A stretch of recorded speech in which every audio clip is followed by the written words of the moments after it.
चलो। Hello students, तो जो आज की वीडियो है इसमें हम क्लास 11 की ज्योग्राफी के वायुमंडल का संगठन व संरचना, composition and structure of atmosphere, chapter number 7 के बारे में देखेंगे। देखिए, इस चैप्टर से सेम वही हम 10 टॉपिक लेकर आए हैं। इन 10 टॉपिक से आपका और आपके पेपर का दोनों का भला हो जाएगा। और मेरे ऑनलाइन ऑफलाइन वालों, खास तौर पे ऑफलाइन वालों, थोड़ा ध्यान से देख लेना, आपके टेस्ट के क्वेश्चन भी इसी में है। ठीक है, तो यहाँ पर जो एमसीक्यूज हैं, जो आपके मोस्ट इंपॉर्टेंट टॉपिक्स हैं, हम उन पे बात करेंगे। सबसे पहले अगर हम ध्यान दें तो पहला क्वेश्चन आता है कि वायुमंडल कि कौन सी गैस सूर्य की आने वाली पैराबैंगनी किरणों को सोख लेती है। ठीक है, which gas in the atmosphere absorb the ultraviolet rays coming from the sun. देखिए, जब आप इन अल्ट्रावायलेट रेज की बात करते हैं तो इनको रोकने वाली सिर्फ एक ही है, वो की है आपकी ओजोन गैस। उसके अलावा दूसरा क्वेश्चन कि वायुमंडल के आयतन के अनुसार सर्वाधिक मात्रा में कौन सी गैस पाई जाती है, कि हमारे एटमॉस्फेयर में सबसे ज्यादा क्वांटिटी में कौन सी गैस है, तो वो रहती है हमारी नाइट्रोजन। ठीक है, 78.08%। ठीक है, इसके बाद सेकंड नंबर पे हमारी ऑक्सीजन की मात्रा है सबसे ज्यादा। ठीक है, उसके बाद जो ग्रीन हाउस प्रभाव है, इसके लिए मुख्य रूप से कौन सी गैस उत्तरदायी है, which gas is primarily responsible for the green house effect. देखो, ग्रीन हाउस इफेक्ट का मतलब क्या होता है कि जब हमारे एनवायरनमेंट में कार्बन की मात्रा बढ़ जाती है, तो हर वो गैस जिसके नाम के साथ कार्बन जुड़ा हुआ है, ठीक है, कार्बन मोनोऑक्साइड, कार्बन डाइऑक्साइड, ये सब, ठीक है, और यही हमारे लिए क्या बन जाता है, इसका सबसे बड़ा रिस्पॉन्सिबल रीजन, क्योंकि कार्बन डाइऑक्साइड सबसे ज्यादा है। क्यों? क्योंकि इंसान में तो ज्यादा है और हम लोग क्या रिलीज करते हैं, कार्बन डाइऑक्साइड। उसके बाद अगर नेक्स्ट क्वेश्चन पे हम बात करें तो हमारे पास कुछ लेयर्स ऑफ एटमॉस्फेयर की हम बात करें कि हमारे पास लेयर कौन कौन सी देखते हैं। देखिए, वायुमंडल जो है हमारा 5 लेयर्स में बटा हुआ है। ठीक है, ध्यान से समझेंगे कितनी लेयर्स हैं, 5। और अगर हम नीचे से स्टार्ट करें अपने सबसे करीब से, तो हमारे सबसे करीब वाली जो लेयर है वो है ट्रोपोस्फेयर।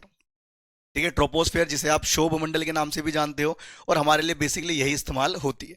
सारी मौसम संबंधी घटनाएं या हम पे इंपैक्ट डालने वाली चीजें सब इसी शोभ मंडल में या फिर ट्रोपोस्फेयर में रहता है। और याद रखना, इसको जीवनदायिनी, लाइफ गिविंग एटमॉस्फेयर भी कहा जाता है। उसके बाद सेकंड लेयर आती है हमारी समताप मंडल, स्ट्रेटोस्फेयर। उसके बाद तीसरी लेयर आती है मध्य मंडल, मेसोस्फेयर। और उसके बाद ताप मंडल या फिर आयान मंडल, थर्मोस्फेयर देखते हैं। और लास्ट जो हिस्सा है वो है हमारा बहिर्मंडल, एक्सोस्फेयर। ठीक है, देखो, जो इतनी सारी लेयर्स हैं सबके अपने अपने काम है। ठीक है, और अगर आपको अपने अपने काम को डिटेल में देखना है तो बेटा बुक उठा लो। सारा कुछ फोन से नहीं होगा, सारा कुछ यूट्यूब पे नहीं मिलेगा। ठीक है, खुद से पढ़ लो, थोड़ा ज्यादा भला हो जाएगा। ठीक है, उसके बाद नेक्स्ट अगर क्वेश्चन की हम बात करते हैं तो वायुमंडल में जल वाष्प की जो मात्रा है, ये भूमध्य रेखा से ध्रुवों की ओर जाने पर इसमें क्या परिवर्तन आता है।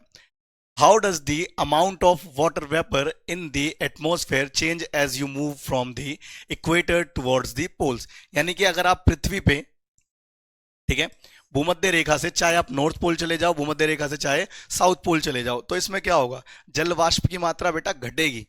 रीजन सिंपल सा है, देखो, ऊपर की तरफ जाओगे तो ठंडक बढ़ने लगती है, और ठंडक के मामले में खासतौर पे नॉर्थ पोल साउथ पोल तक जाओगे, गर्माहट तो है ही नहीं, तो इवेपोरेशन होगा कैसे। ठीक है, तो जैसे जैसे गर्माहट कम होती जाएगी, इवेपोरेशन भी कम होता जाएगा। उसके अलावा नेक्स्ट क्वेश्चन की बात करें तो सभी मौसमी घटनाएं यानी कि बादल, वर्षा, तूफान वायुमंडल की किस परत में है, in which layer of lot, which layer of the atmosphere do all weather phenomena. देखिए, जब भी हम बात कर रहे हैं किसी भी, कोई भी ऐसी एक्टिविटी, ये सब तो हमारे लिए ही है कि बादल बन रहे हैं, बारिश हो रही है, सब हमसे प्रभावित है ना। तो हमारे लिए सबसे ज्यादा अफेक्टेड करने वाली लेयर कौन सी है, वो है हमारी शोभ मंडल। ठीक है, ट्रोपोस्फेयर, जिसकी एवरेज हाइट बेटा 13 किलोमीटर है। ठीक है, एवरेज हाइट क्या है, 13 किलोमीटर। उसके बाद ओजोन परत वायुमंडल की किस परत में पाई जाती है, वो है समताप मंडल में। ठीक है, जैसे ये वाला, ये रहा समताप मंडल। इसे आप नीचे से सेकंड लेयर भी कह सकते हो कि सेकंड लेयर में जी ओजोन गैस पाई जाती है, और ये पूरी की पूरी एक ओजोन परत होती है। ठीक है, उसके बाद नेक्स्ट क्वेश्चन की हम बात करें तो रेडियो तरंगों का परावर्तन वायुमंडल की किस परत से होता है, from which layer of the atmosphere are radio waves reflected. तो याद रखना, आयान मंडल, आइनोस्फेयर। ठीक है, और इसी आइनोस्फेयर को हम अगर देखें तो कुछ ये रहा, ऊपर से सेकंड है, नीचे से जाओगे तो फोर्थ है, ऊपर से आओगे तो सेकंड है।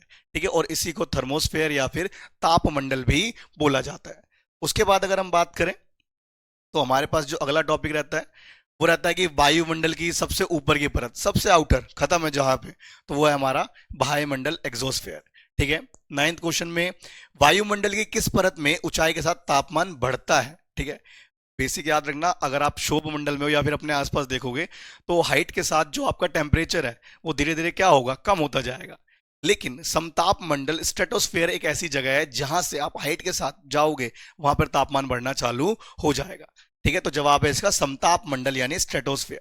और लास्ट क्वेश्चन कि मौसम विज्ञान की दृष्टि से वायुमंडल की सबसे महत्वपूर्ण गैस कौन सी है, most important gas off atmosphere, ये कौन सी है?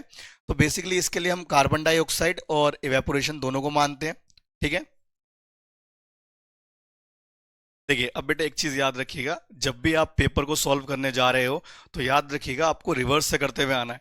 यानी कि सबसे पहले आपको 5 मार्क्स के क्वेश्चन करने हैं।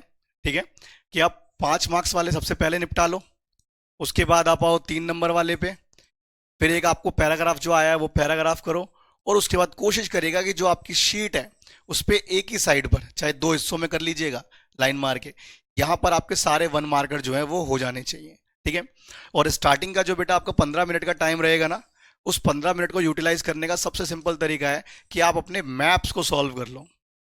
क्यों? क्योंकि 10 नंबर है बेटा मैप में। अगर आपने 15 मिनट में मैप सॉल्व कर लिए तो जब पूरी क्लास पेपर लिखना चालू करेगी उनके लिए वो पेपर 70 नंबर का होगा, आपके लिए वो पेपर 60 नंबर का होगा।